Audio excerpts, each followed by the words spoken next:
Alcibiade de Platon, suite. Socrate. Réfléchis donc et tâche de définir en quoi consiste le mieux lorsqu'on observe la paix ou qu'on fait la guerre à propos. Alcibiade. J'ai beau réfléchir, je ne le vois pas. Quoi ? Lorsque nous faisons la guerre, ne sais-tu pas quelles plaintes nous formulons les uns contre les autres pour nous y engager, et de quels termes nous faisons alors usage ? Ah si, nous disons qu'on nous trompe, ou qu'on nous fait violence, ou qu'on nous prend ce qui est à nous. Suis ton idée. Comment disons-nous qu'on nous traite alors ? Essaye d'exprimer cela d'un mot qui distingue chacun des cas. Veux-tu dire, Socrate, justement ou injustement ? Précisément. Oh, mais cela diffère du tout au tout. Eh bien, à quels adversaires engageras-tu les Athéniens à faire la guerre ? À ceux qui les traitent injustement ou à ceux qui les traitent justement ? La question est insidieuse, car à supposer qu'on veuille faire la guerre à ceux qui agiraient justement, on se garderait bien d'en convenir. Apparemment parce que cela n'est pas conforme au droit. Non, certes, ni honorable, je pense. Ainsi, c'est la justice que toi aussi tu auras en vue dans tes conseils. On ne peut faire autrement. En ce cas, ce mieux que je désirais t'entendre déterminer, et d'après lequel on décide si l'on fera la guerre, oui ou non, à qui on la fera et à qui non, à quel moment on la fera ou on ne la fera pas, ce serait tout simplement ce qui est plus juste. Qu'en dis-tu ? C'est bien cela, évidemment. Mais alors, voyons, mon cher Alcibiade, est-ce que, sans t'en apercevoir, tu ignorerais cette chose essentielle ? Ou bien, par hasard, aurais-je manqué de remarquer que tu l'apprenais en fréquentant un maître qui t'enseignait à distinguer le juste de l'injuste ? Qui est ce maître, je te prie ? Dis-le-moi, pour que tu m'introduises auprès de lui comme disciple. Tu te moques de moi, Socrate. Certes non, par le Dieu de l'amitié qui nous est commun, et que je craindrais le plus d'attester en vain. Si ce maître existe, dis-moi qui il est. Mais s'il n'existe pas, penses-tu donc que je ne puisse savoir autrement ce qui est juste ou injuste ? Tu le peux assurément si tu l'as trouvé. Et crois-tu que je n'aurais pu le trouver ? Tu l'aurais pu à condition de l'avoir cherché. Et tu penses que je ne l'aurais pas cherché ? Tu l'aurais cherché si tu avais cru l'ignorer. Eh bien, n'y a-t-il pas eu un temps où je le croyais ? Ah, fort bien. Peux-tu donc me le faire connaître, ce temps où tu ne croyais pas savoir ce qui était juste ou injuste ? Voyons. Est-ce l'an dernier que tu le cherchais et ne croyais pas le savoir ? Ou bien le croyais-tu déjà ? Réponds-moi sincèrement pour que notre entretien puisse aboutir. Je croyais déjà le savoir. Il y a 3 ans, 4 ans, 5 ans, n'en était-il pas de même ? En effet. Mais auparavant, tu n'étais qu'un enfant, n'est-ce pas ? Oui. Eh bien, en ce temps-là, je sais bien que tu croyais le savoir. Oh, comment le sais-tu ? C'est que souvent, quand tu étais enfant, je t'ai entendu à l'école et ailleurs, tandis que tu jouais aux osselets ou à quelque autre jeu. On y en note. Le jeu d'osselets était en grande faveur chez les Grecs depuis un temps très reculé. Platon donne une idée des combinaisons qu'il comportait. Elle prêtait occasion à de fréquentes disputes entre les joueurs. Fin de note. Or, tu ne témoignais aucun doute sur le juste et l'injuste. Loin de là, tu disais très haut et hardiment de n'importe quel de tes petits camarades qu'il était méchant et injuste, qu'il te faisait tort. N'est-ce pas exact ? Ah, que devais-je faire, Socrate, lorsqu'on me faisait tort ? Quoi ? Si tu ignorais alors que l'on te faisait tort, comment me demandes-tu ce que tu devais faire en ce cas ? Certes, je ne l'ignorais pas. Je savais même très bien qu'on me faisait tort. Par conséquent, tu croyais sans doute connaître dès ton enfance le juste et l'injuste. Je le croyais et le connaissais effectivement. En quel temps donc l'avais-tu trouvé ? Ce n'était pas assurément lorsque tu croyais déjà le savoir. Non, sans doute. Mais en quel temps as-tu cru l'ignorer? Réfléchis bien. Ce temps, tu ne le trouveras pas. En effet, Socrate, par Zeus, je ne peux le dire. Eh bien, tu ne sais pas ces choses pour les avoir trouvées? Non, je le vois bien. Or tu viens de dire que tu ne les sais pas non plus pour les avoir apprises. Mais puisque tu ne les as ni trouvées ni apprises, comment les sais-tu et d'où les sais-tu? Peut-être ai-je eu tort de te répondre que je les savais pour les avoir trouvées par moi-même. Qu'aurait-il fallu répondre? Que je les ai apprises, je crois, comme tout le monde. Alors, nous voici revenus au même point. De qui les as-tu apprises? Dis-le-moi vite. De tout le monde. Oh, ce n'est pas un fameux maître que celui auquel tu te réfères, tout le monde. Et quoi? Le grand nombre n'est-il pas capable d'enseigner?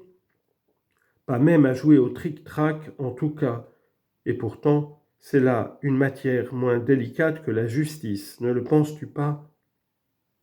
On lit en note.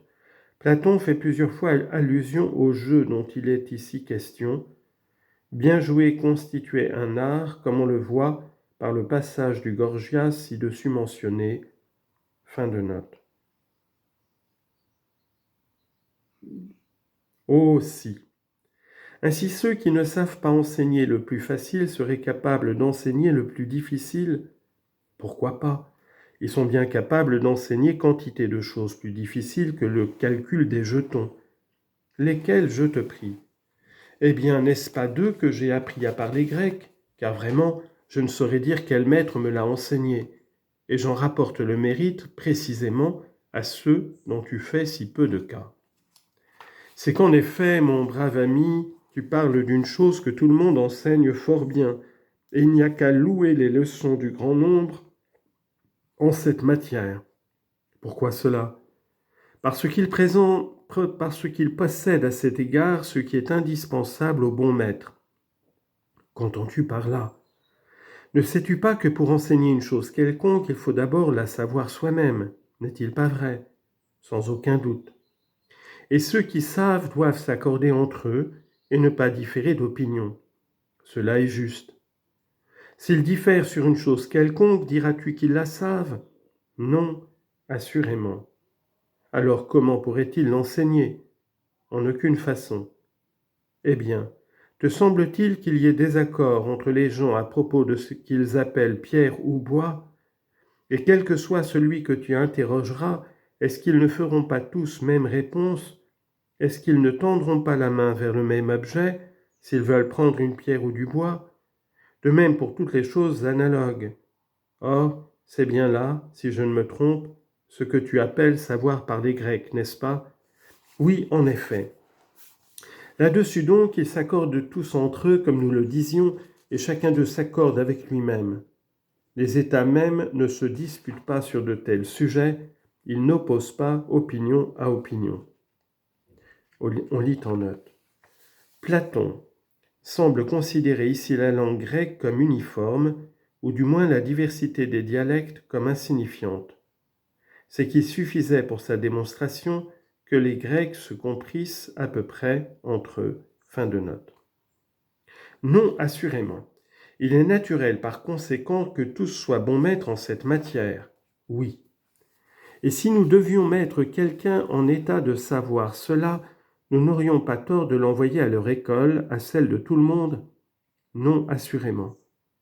Au contraire, si nous voulions qu'il sût non seulement ce qui est homme ou ce qui est cheval, mais encore quels hommes et quels chevaux sont bons ou mauvais à la course, est-ce encore le grand nombre qui serait en état de l'enseigner?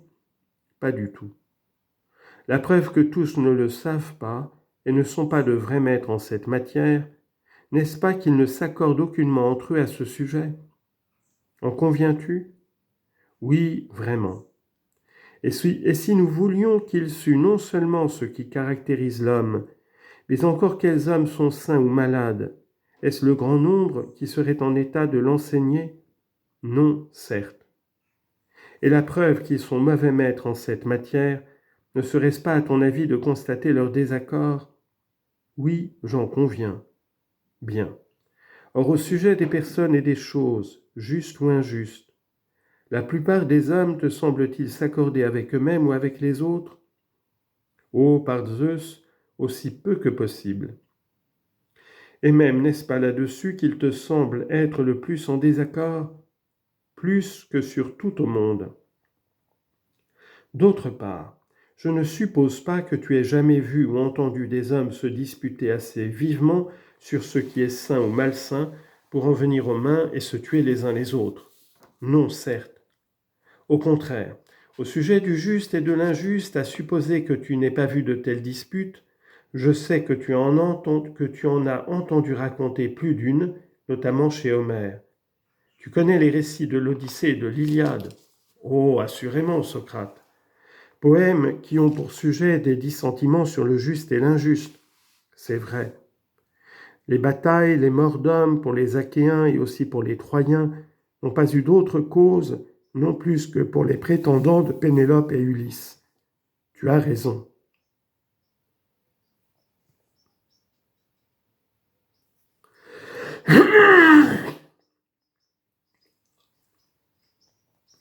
Et c'est encore pour cela, si je ne me trompe, que succombèrent ceux des Athéniens, des Lacédémoniens et des Béotiens qui furent tués à Tanagra, comme plus tard ceux qui périrent à Coronée, au nombre desquels ton père Clinias trouva la mort. Aucun dissentiment, sinon au sujet du juste et de l'injuste, n'a causé ces morts et ces combats.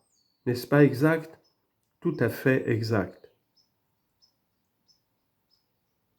Alors pouvons-nous dire que les hommes connaissent des choses sur lesquelles ils sont si âprement en désaccord qu'en se contredisant mutuellement, ils en viennent aux dernières violences? Non, évidemment. Voilà pourtant les maîtres auxquels tu rapportes ton savoir, tout en convenant toi-même qu'ils en sont totalement dénués. Cela se pourrait.